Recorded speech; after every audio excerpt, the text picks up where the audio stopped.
Hi, everybody. Mark here with Couch to Camino 2026. This week, we're going to be talking about lodging. I'll do a very quick rundown of your options, and then we'll do the longer ramble. Uh, so I just wanted to lead off by saying somebody reached out in the comments to say they were a little concerned after my comments about things booking up in April. If you've got a trip you're planning in April and you really haven't booked or planned much, you're going to be fine. No, I'm not saying that there's no lodging to be had. I'm just saying if there's a specific place you've heard about, you think might be fun in San Gin, Pamplona, Burgos Leon, wherever you're going to start, look into it. Don't miss out on something you think would be fun and a favorite, might be a favorite of yours. Just don't wait. See what you can do. And if you find a flight between now and first of the year that works for you, go ahead and grab it. We'll talk about grabbing cheap flights or the cheapest flights and how to do that as we go. But if you find something that's in your budget, go ahead and grab it. But don't worry. There are tens of thousands of beds available along the Camino. You're going to be just fine. I probably should have phrased all that a little more eloquently. So, that being said, we're at day 212.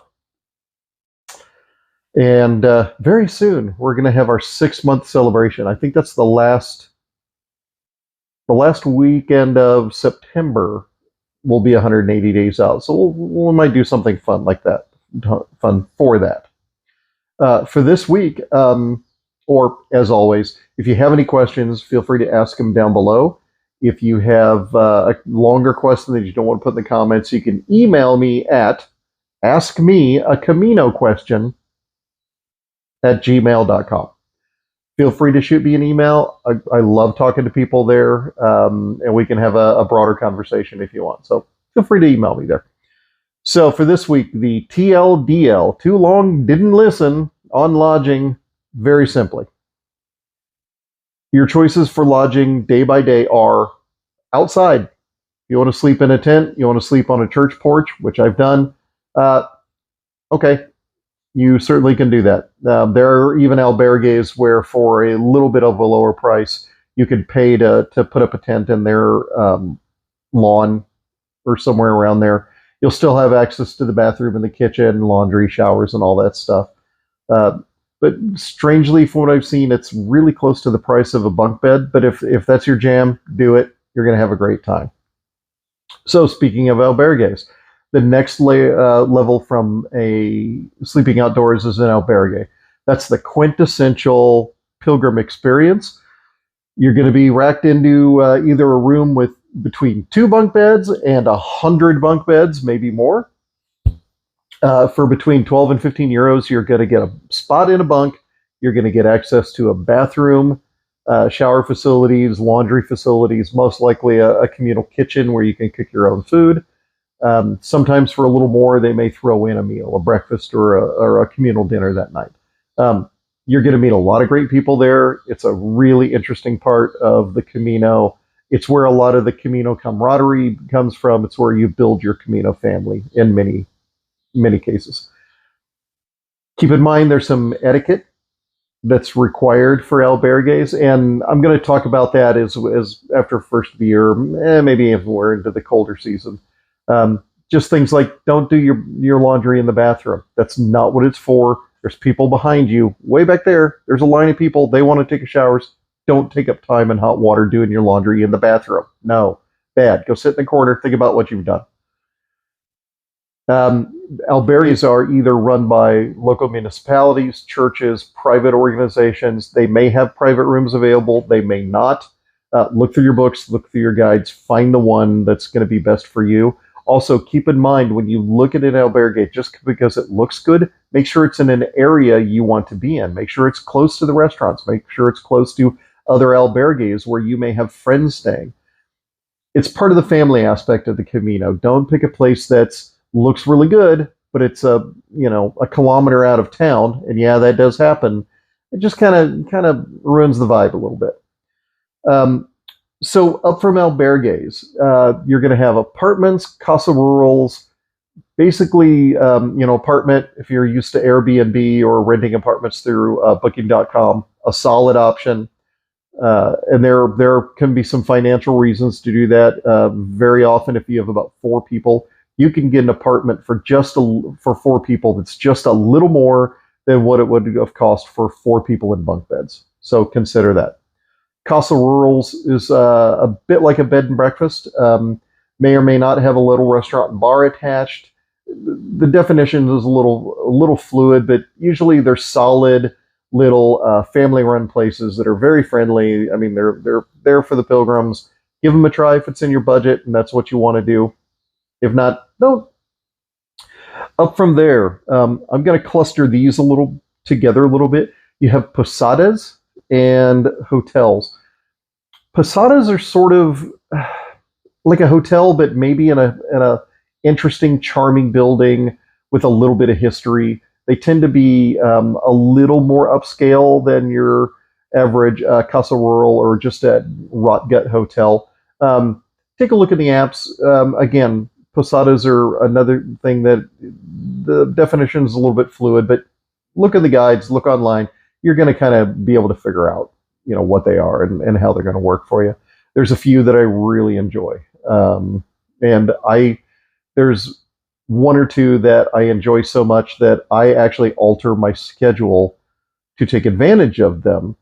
And I will mention those at some point at the end of the video, favorite places kind of stuff that I'm going to start including.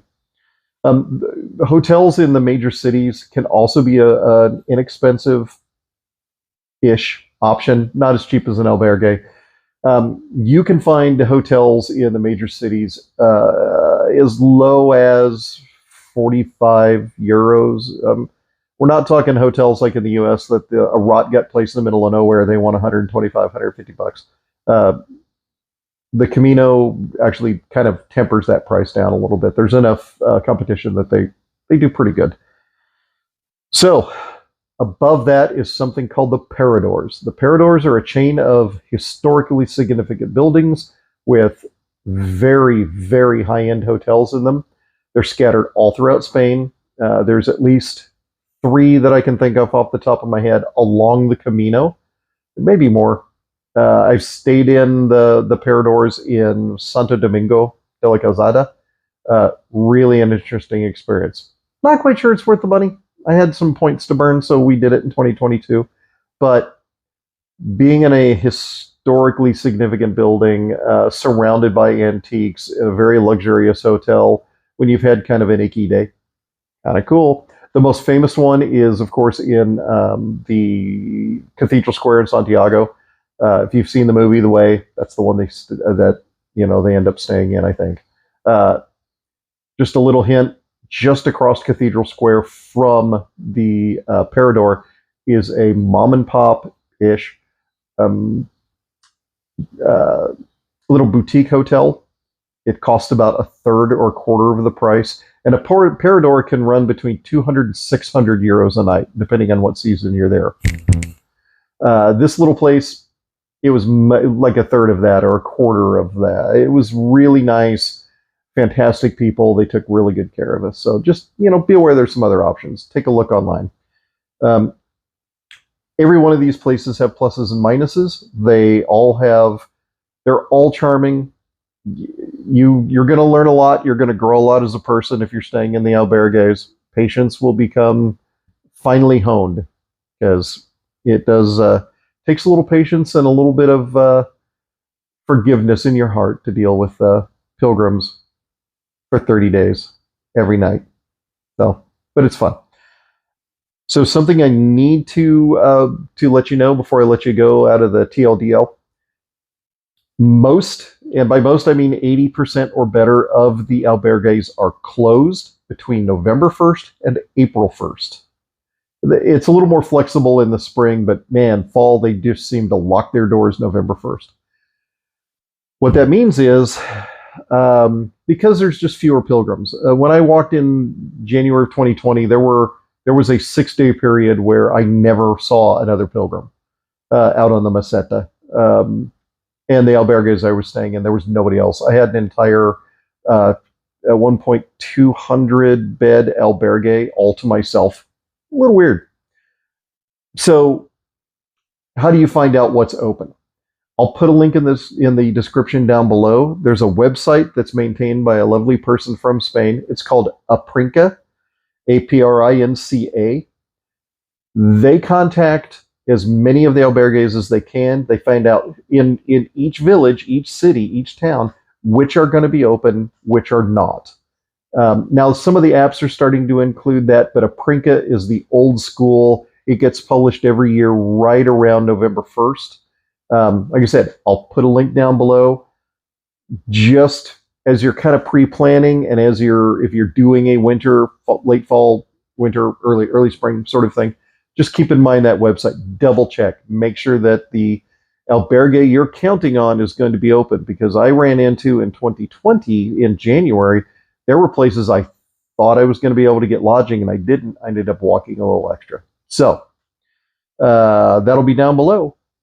Don't panic about the amount of lodging that's available. You're going to find a place. Beginning to end, the only time you may have issues is during the height of summer. Keep in mind that the Camino is not something that foreigners do, mostly.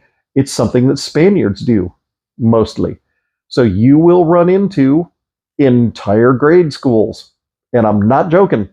I have been past in September of 2022, there was a school outing, and luckily they weren't staying in albergues, but there was about 75 kids that got into this town, and I could not get to counter to get myself a sandwich or a Coke for loving their money, so I ended up walking to the next place. It happens. It's funny. The kids are awesome. You know, it's part of the experience. Just know in summer, you may want to book ahead significant, like a week. Make sure you get booked in a good week ahead, just in case, because things can fill up, especially in the smaller towns where beds are at a premium.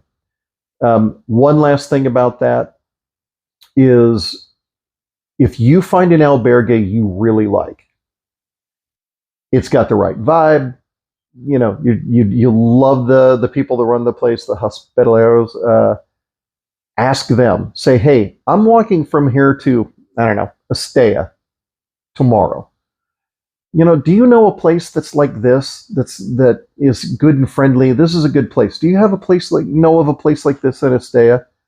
And they may say, sure, tell you the name. In 2017, my friend Fernando would ask that, and they'd say, let me call and get you guys let me get you some bunks. I'll call them and make sure you have some bunks.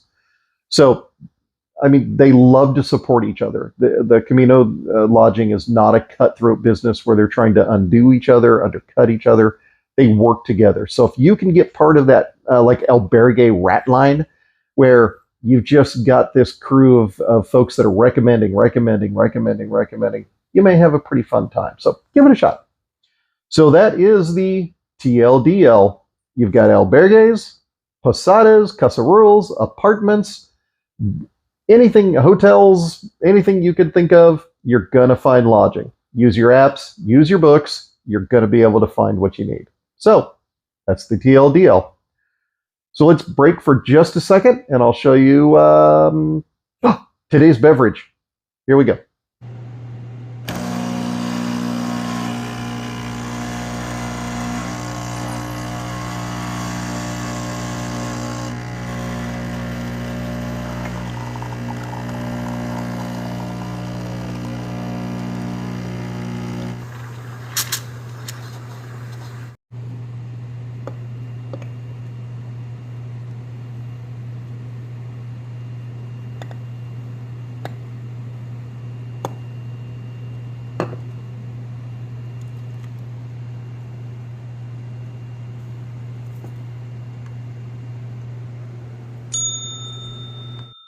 There you go. Today's beverage is café con leche. Espresso with milk, coffee with milk. In Spain, if you ask for a café, you're going to get an espresso. If you're an American, what you think of as coffee, ask for an Americano, which is going to be an espresso with hot water added to dilute it up to what we're used to. But the cafe con leche, the espresso with steamed milk, a little bit of sugar if you're into that. It is the quintessential classic coffee of Spain. And it comes out of the fact that during the Franco regime, their coffee was really terrible, so they got used to drinking it with steamed milk because the coffee was not okay. And it's still drunk that way today. So kind of get used to it. I don't drink my coffee that way here. I'm an iced coffee guy, but there's just something about a cafe con leche to begin the day and midway through the day and at second breakfast and 11sies and whatever the meal that comes between lunch and dinner, like dinner, and then tea time at 4. So it's a great beverage. So anyway, at the end of this episode, I'm going to show you a surprise, which I smartly left way over there. So I'm going to have to get up and go get it.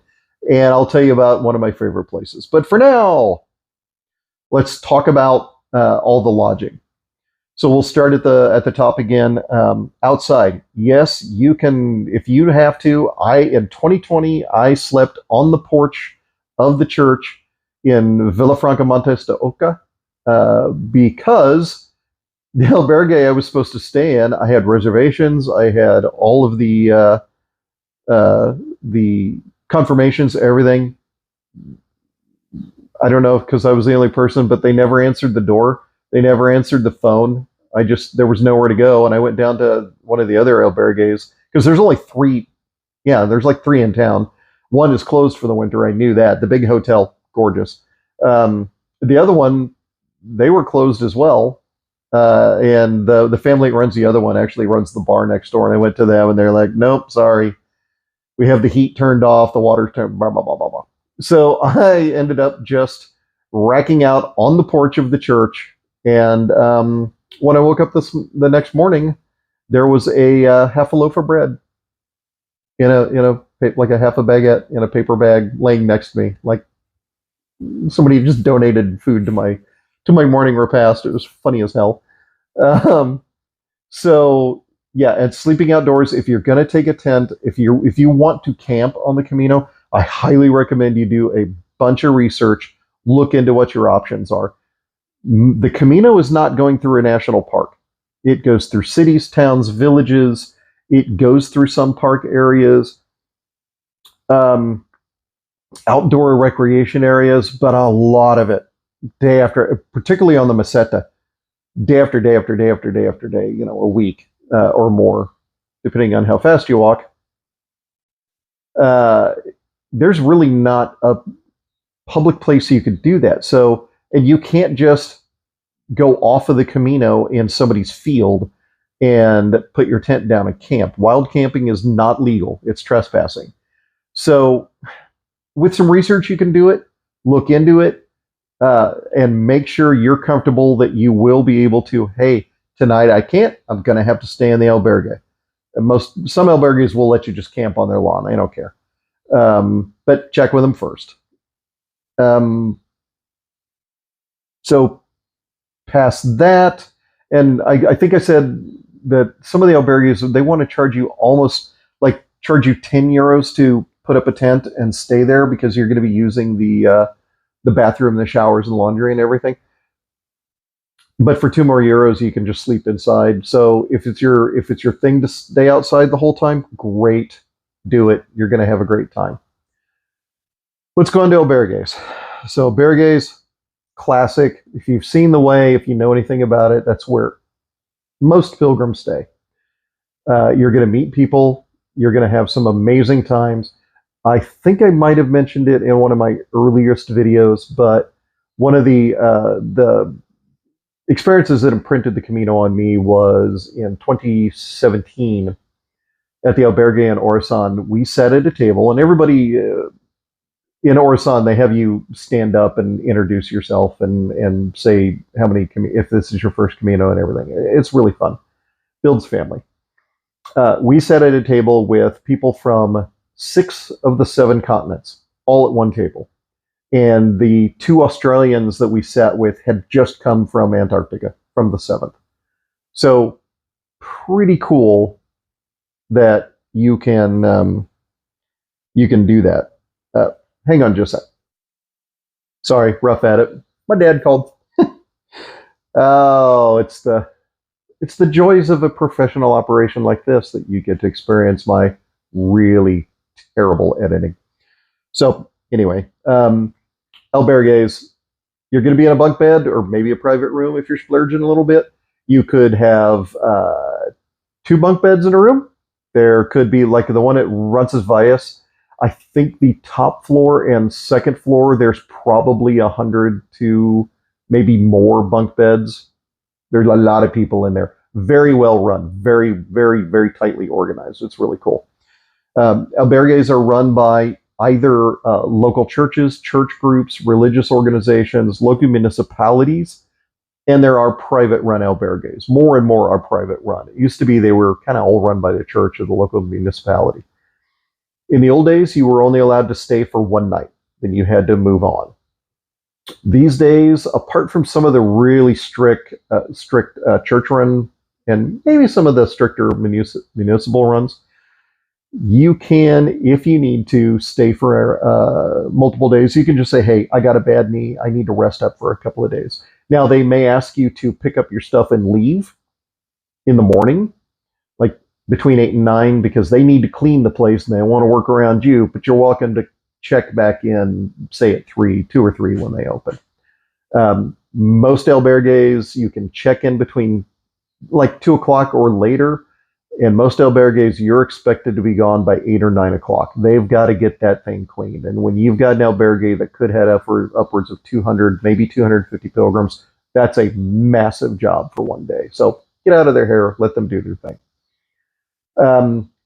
The price. Albergues go all the way from what's known as a donativo, which is you're literally just donating what you think your stay is worth.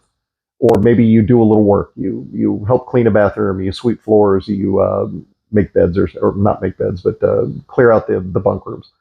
Can be a really interesting way to do it. Some of the older religious ones are donativos that are run by religious orders. Kind of cool. Bunk beds, private rooms, more and more of the old school albergues, even the municipals and the religious ones are starting to have some private rooms too. So it's a nice little option. The albergues, like I said before, they all work together. If you get somewhere there's not booked, just ask them, hey, do you know if there's any beds open down there, and they're more than likely going to help you figure something out. The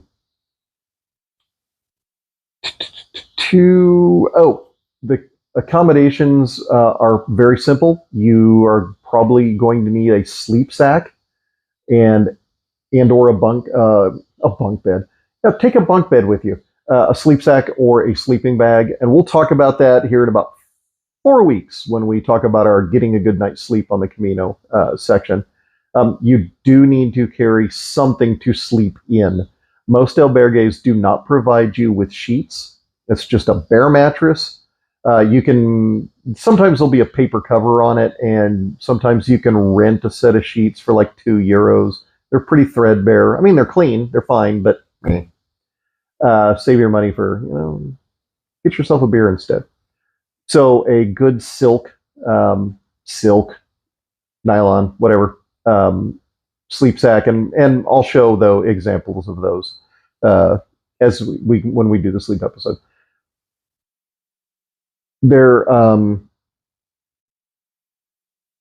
They also are going to have laundry facilities. Some have laundry service where you can either do your own laundry or you don't do your laundry in the bathroom. Don't make me tell you again. I will come over there. I swear. You may need to do your own laundry, or sometimes they'll say, hey, for €3 and €3 to wash, you can just hang your wet stuff out on the line to dry, or €3 to dry. We'll take care of it for you. For €6, you can get your laundry done. Typically, as a pilgrim, you're only washing a shirt, a pair of pants, or a pair of shorts, underwear, an undershirt, your socks, bandanas, hats, whatever. That's a small load. What you can do is, if you're traveling with somebody else, put all your stuff in one bag. If you're traveling alone, if you've got somebody near you, say, hey, I'm going to get my laundry done. You want to chip in? It's going to be €3. Let them throw their stuff in with yours, get it washed. Sometimes it even comes back folded. It's pretty cool. If you're going to hand wash your stuff to save money, you're going to need to take a clothesline. Paracord, don't take a paracord clothesline. It stretches, particularly when it gets wet, and your stuff's going to end up on the ground. Get some Dyneema or just traditional. If you just look on Amazon or something for travel clothesline, that's what you're going to want to look for. I don't use clothespins. I use those little bulldog clips, like binder clips, those little bitty sort of sheet metal guys that like little alligators. I use a bunch of those because the wind never blows those darn things off, and they're cheapest chips on Amazon, or if you go to Staples or Office Depot, whatever, you can get them there. Kitchens, you're going to most likely have access to kitchens. There's pots, there's pans, there's stoves, there's microwaves, there's a refrigerator, knives, colanders for your spaghettis, whatever you need. When you're done using that stuff, wash up after yourself. Put it in the drainer, clean up after yourself, leave it nice for the next people that are going to be in there with you. Don't abuse that privilege. It's really nice to be able to make your own meal every once in a while instead of trying to find a restaurant or a bar to go to. But a lot of times the albergues, the kitchens will have lots of signage to say, hey, when you're done with this, please wash, dry, put here, XYZ. I'm just going to hit something really quick. I'm going to do an albergue etiquette thing later, and this actually goes for all of the lodging options. When you rock up to an albergue, a hotel, a casa rural, a posado, any of them, don't wear your muddy boots into the building. Stop, take off your shoes, even if they're dusty as heck. Take them off.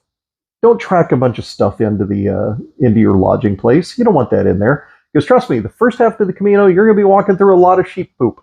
The second half of the Camino, you're going to be walking through a lot of cow poop. And even if it's not wet, that stuff turns to dust. Don't track the sheep poop dust into the lodging. Take off your shoes, put on your sandals, put on your shower shoes. Remember in one of the earlier videos when I said, apart from the shoes you're going to use from daily walking, you're going to need a pair of shoes for exploring the town in, for going to the shower in. Don't walk barefoot. Nobody needs your athlete's foot. So you're going to need some Keens, some sandals, something to get around. Remember when I said that? You don't, because I completely forgot to ever mention that. I'm terrible at this. And we'll talk about here, beginning of October-ish, we'll talk about shoes and such. And we'll just know you're going to need a pair of shower shoes, something that's not your boots. Most albergues and some of the, I won't say hotels, but most albergues, some of the casa rural, some of the other places, they have dedicated rooms to leave your shoes in, leave your boots in, your hiking poles, your wet rain gear. They're going to help you get that stuff put away so you're not bringing your stinky boots up to the room.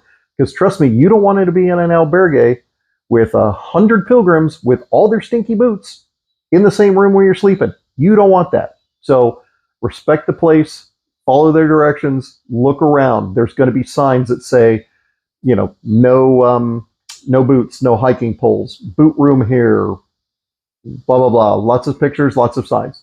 Just do everybody a solid, follow those rules. And we'll cover some more stuff later, but that's it for now. Most albergues now, you can, apart from some of the stricter religious ones and the stricter municipal ones, you can reserve ahead. Use your phone, use your apps on your phone, use the books, call ahead, get some stuff nailed down if you're worried about the population pressure on how many places there are.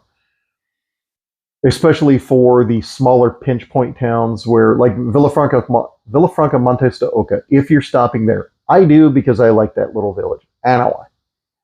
There's only 3 places to stay. Now, one of them is a 200-room hotel with a probably 150-room or bunk bed albergue in the bottom. and one of the best bars on the Camino, a little safari bar. Totally worth staying in, but it's a pinch point. It may be hard in the high season to find places, and if you don't find a place there, you're going up over to San Juan de Ortega, or if you're really salty, you're going to keep going to Ajes or Atapuerca, which is an extra, wow, probably 7-8 miles, maybe more. So just be aware. Reserve ahead where you feel you need to. Let's talk about the hotels, Casa Rural's apartments. Hotels can be inexpensive. They're comfortable. A lot of them come with a breakfast. In the major towns, I like to stay in a hotel in Pamplona, Logroño, Burgos, Leon, Ponferrada, just to have some time by myself. A nice little breakfast, a place that I can, kind of just settle in. The people that work there, you're not the first pilgrim jackass they've ever run into. Ask them questions. Say, hey, I've never been in Burgos before. I'm told that the best pinchos are around on this street. Is that true? They're going to go, yep. They're going to pull a tourist map off the wall. They're going to say, go here, try this place. My cousin runs this place. And then you say, hey, I need to get my laundry done. Where's the laundromat? They're going to go, easy, right here. And if you go next door, you get a beer or a soda, café con leche. They'll make change for you. So you'll have some euro coins to use the laundromat. The people there are not just there to take your money. They're there to help you have a great Camino. It's all part of the experience. So talk to them, make some friends, learn about the town through people who live in the town, and you're going to have a great experience instead of grumbling with your guidebook, wandering around with your phone, trying to figure out what's going on. Use the folks that are there. Again, hotels and such, don't wear your muddy boots in, don't wear your dusty boots in. Sit down, take your stuff off. They're going to look at you out the door and go, oh, okay, there he is. They're used to it. Sometimes I want to say the Hotel Plaza Mayor in Leon, I stayed at 1 year because I had points. And I took off my boots when I got outside, or when I got to the outside, I took off my boots, put on my sandals, and I was just carrying my boots. And the lovely person behind the desk came around with essentially a paper sack and dropped my boots into them, rolled them down for me, and handed it. So I had my boots in a sack. I got up to my room, and the room I had overlooked the Plaza Mayor, the big central plaza of Leon, up by the cathedral. And I had my boots and such out, kind of airing out on the balcony. And I got a knock on the door, and the guy, God bless him, he didn't speak English. He kept asking for my botas, your boots. I'm like, okay, I'm sorry, I shouldn't have them out. It's a nice hotel. So I grabbed him, and he goes, nah. He grabbed my boots, dropped them in the paper bag, stole my boots. About 2 hours later, there's a knock on the door. He's come back. They have washed my boots and given them a little bit of an oil treatment and just made my boots almost like new. It was the craziest thing. I've never had it happen since. I've stayed there. I've stayed there since then. It's never happened since. I don't know what possessed them. I don't think my boots were that bad, but anyway. Here, I'm running through my list here. The Posadas, the Casa Rurals. Charming places. You're gonna love them. Posada Ignatius in Navarrete is my favorite. It's in a part of the building is the old King of Navarre's royal palace. Just amazing to be able to be in a building that's old. I want to say the wine cave in the basement. The owner took me down into the wine cave one time, and it's kind of crazy. There's a big iron gate in the middle because the neighbors, their wine cave meet, so they built a big barrier in the middle. But I want to say it might be Roman. I can't really remember, but really great. The people that run the Posadas and Casa Rurals, they're very proud of their places. They're very, they're not just there to take your money. They're really there to make your experience on the Camino and in Spain and the little town that you would never have gone to in the first place if it weren't for your experience. They know that, they value that. They're going to make your experience really fun. So if you have the budget and you have the time, try doing a casa rural or a posada. They're just a whole lot of fun. Lastly, let's talk about apartments. I book my apartments when I need them through booking.com. I don't use Airbnb anymore. Airbnb and the Spanish government are going through a lot of problems right now. Airbnb does not, hypothetically, in my opinion, doesn't do a very good job of vetting the apartments. So I've heard estimates online, or I've read estimates online that as many as 60% of the apartments in Spain are not legally registered as lodging. They're guerrilla. That's a problem because to be legal lodging, they have to have things like I want to say if it's the same as I think it's the same as it is in France. Like they have to have a door that will resist a pry bar, a 1 meter long pry bar for 30 minutes before they can get through the door. The doors have to be fire doors with a 3-hour burn rate. There's just huge rules. And Airbnb, hypothetically, in my opinion, is not great about making sure that the places they're allowing to be on their platform conform to those rules. And that's kind of important. But booking.com, I've had excellent experiences booking through. Now, like in 2022, to give you an idea of what cost can do for you, 2022, we had 4 guys. And when we got to Tejeda, the choice was an albergue at 15 euros each for the night, 60 euros total, or a 3-bedroom, 2-bathroom apartment that was just around the corner from the albergue and across the street from a little market for 72 euros. So for 12 euros more, we got a place to ourselves. We went across to the market. We were to get food. If I remember correctly, we got pizza, ramen, cookies, little weird Spanish snack cakes, gummy worms. Essentially, we were a bunch of drunk frat bros being escorted to the market, dead drunk, by a bunch of sugared up 7-year-olds. Now, we were totally sober, but we were shopping like that and went back, had a great time. I think my brother-in-law, Clyde, it was either Clyde or Jacob. Jake ended up sleeping on the couch that night, but they had a nice big couch. So there again, if you've got a group of people, an apartment here and there can actually be a great way to spend a night or even a down day in one of the major cities. You've got your own laundry, you've got your own kitchen. Just kind of get yourself back to normal, back to centered. It can be really worth the effort, worth the tiny little bit extra, 4 extra euros over sleeping in a bunk bed and sharing bathrooms with a bunch of people. It's kind of worth it.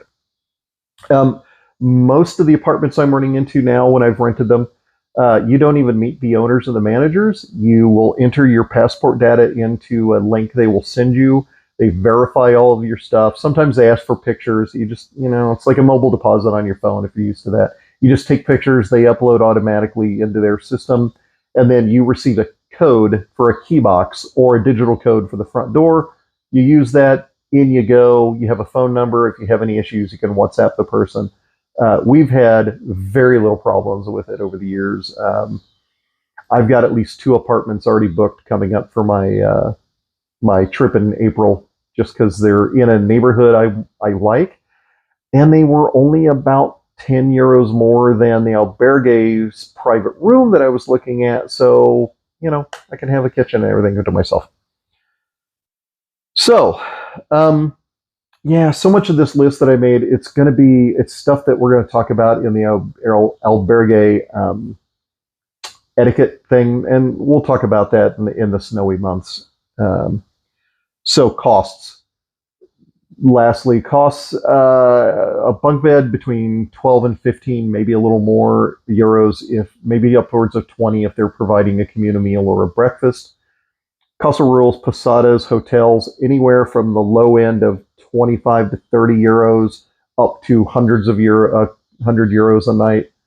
At the very top end, the Paradors, highly significant hotels to Spanish culture and Spanish history. They are the cream of the crop. They go from, I've seen them as low as 150 euros a night, but I've seen them as high as 6 or 6.25. I don't get why, but having stayed in them, they're really amazing if you have the budget to do it. And I think if you stay 5 times, you get a free one, but I'm not going to spend that much. That's a lot of money just to get, another night. But even if you don't stay there, I think you can go. Most of them have really fancy bars. So if you've had a rough day and you want to go get a world-class gin and tonic, go to the Parador. Just ask where the bar is and go in and have a drink. And weirdly, the prices at the Paradors and their bars are really not that crazy compared to other places. So something to think about. So that's about it for lodging. Albergues, casa rurals, posadas, hotels, paradors, apartments, apartamento. Apartamento is just basically like a studio apartment. Little. Make the decision. Make the best. Mix and match. Kind of get the idea for what you want to do. Make it your own.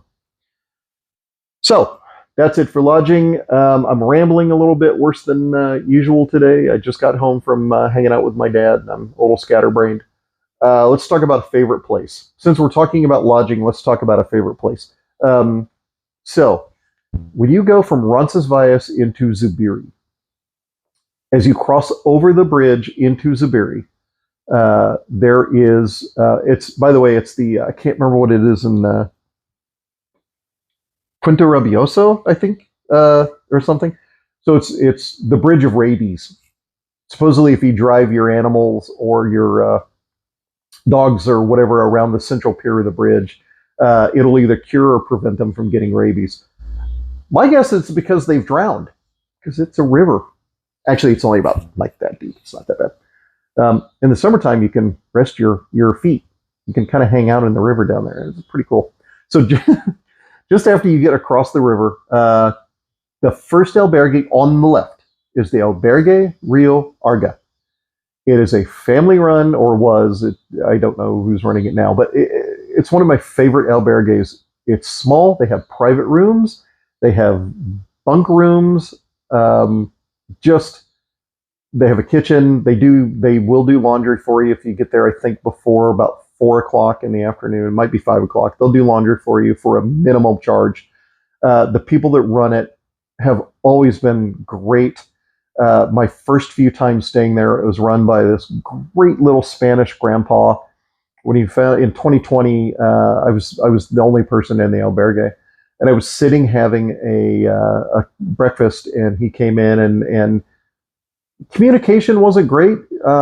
It was a little Spanish man trying to speak English, and a big old American guy trying to speak English. So it was a little iffy, but we busted out our phones. We used Google Translate. Since I was American, he asked me about hunting, and I said, yes, I am a hunter. And we sat, drank coffee, café con leche, and he showed me his hunting dogs. He showed me his beautiful, antique, amazing collection of hunting paraphernalia, and he had even wool jackets that his grandfather had worn. He gets his dogs from his hunting dogs from Kentucky. He has them shipped over. But yeah, just, it's things like that where you meet the people that run these places. It becomes very special. So if you can get in there, you usually have to email them or call them. The Albergue Rio Arga. It's the first albergue just after you cross the bridge into Zubiri. Absolutely love that place. Love the people. It's totally worth it. If you do try to stay there, if you're going to stay in a bunk bed, ask them specifically for a bed in the upstairs room with the terrace. There's a bunk room up there that has 4 or 5, might be 6 bunk beds. Very top of the building. Really nice bathroom that area shares. But there's a set of doors that goes out onto about an 8x10 stone balcony with chairs out there, and you're right above the river. and you can hear the river running over the rocks. So if the weather's nice, you can leave the doors open. There's not a lot of mosquitoes or anything. You can hear that water running all night. And if you've sat on the porch, or if you've sat on the terrace up there, maybe shared a bottle of wine with the folks you're traveling with, or a little bottle of wine with yourself, and then you jump into bed, you snuggle up in your sleeping bag, got the door open, you can hear the river running. It's really, really cool. It's one of the best sleeping experiences I've had on the Camino. Okay, I'm going to pause for just a second. The very last surprise, I have to go over there for. So bear with me just a second.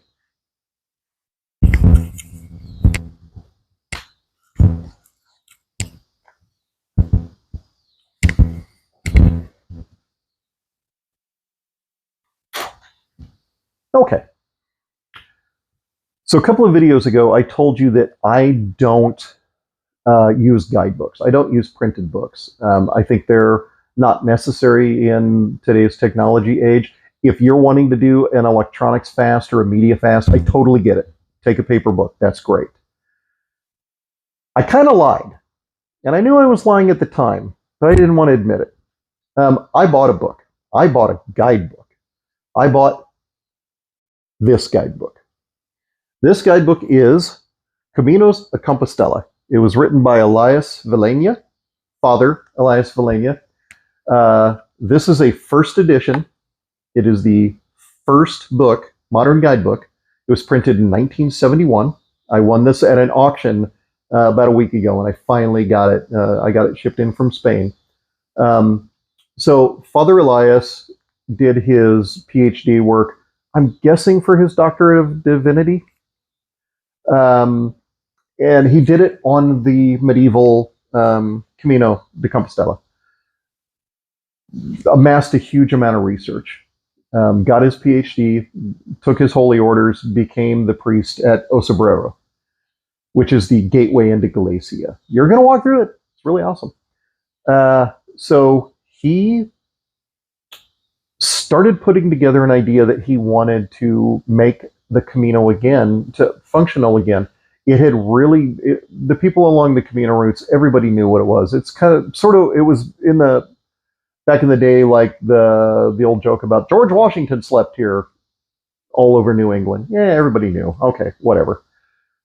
So he decided to try to make it a thing again. So he got a pot of yellow paint, and he went down to Villafranca de Bierzo, started painting arrows and talking to small villages and towns. He linked together from Villafranca to Santiago the first part of the modern Camino in the late 60s, maybe early 70s. I think the late 60s, actually.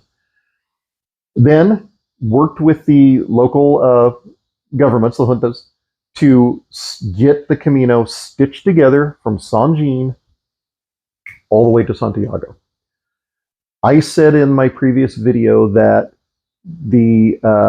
nobody has helped more people walk the Camino than John Brierley and his organization. Kind of a lie. You would not be walking, most likely, the modern Camino if it weren't for Father Elias. He is the founder of the modern Camino. And this book was the first modern book that he wrote that tells you how to walk the Camino. It's very thin. Like the Brierley books are big. This is very thin. I have flipped through it, and in my terrible Spanish, it basically says, hey, if you want to do this, this is what it was. This is why people used to do it. This is why you might consider doing it now. Good luck. Try not to die, because it's just kind of a list of historical places and the villages you're going to pass through. There's no lodging. There's no information really at all in this thing. But it's a tremendous bit of history. I am thrilled to death to have this. If you're curious, that is the church at the top of Osobrero. You can go to Mass there. You can get a stamp there. And essentially, from where the perspective of where this picture is taken, looking at the church, there's a gift shop right across there. And that gift shop is still run, I believe, the last time I was there, is still run by one of Father Elias's relatives, I believe a nephew. So an awesome bit of history, I'm thrilled to death to have this thing. I'm keeping it in a plastic bag over there. I'm probably going to put it in my fire safe just because I don't want to lose this thing. This is so special to me. Silly enough, with all the medieval history that I adore about Spain and the medieval history of the Camino, I'm more thrilled about a book that I got that was printed in 1971. So there you go. So that's it for this week. Next week, we're going to continue on with the Life on the Camino stuff. I think we're going to talk about nutrition. I'm not going to really do a deep dive into what do I want to say, like the restaurant culture and the foods you're going to experience and all that. But what I do want to cover is, how do you deal with nutrition on the Camino? How is it different than other traditional hiking experiences? If you've never done a endurance or athletic endeavor like this, just keep in mind, you're walking, depending on what your pace is, you may be walking a half marathon or more every day for 30 days or more.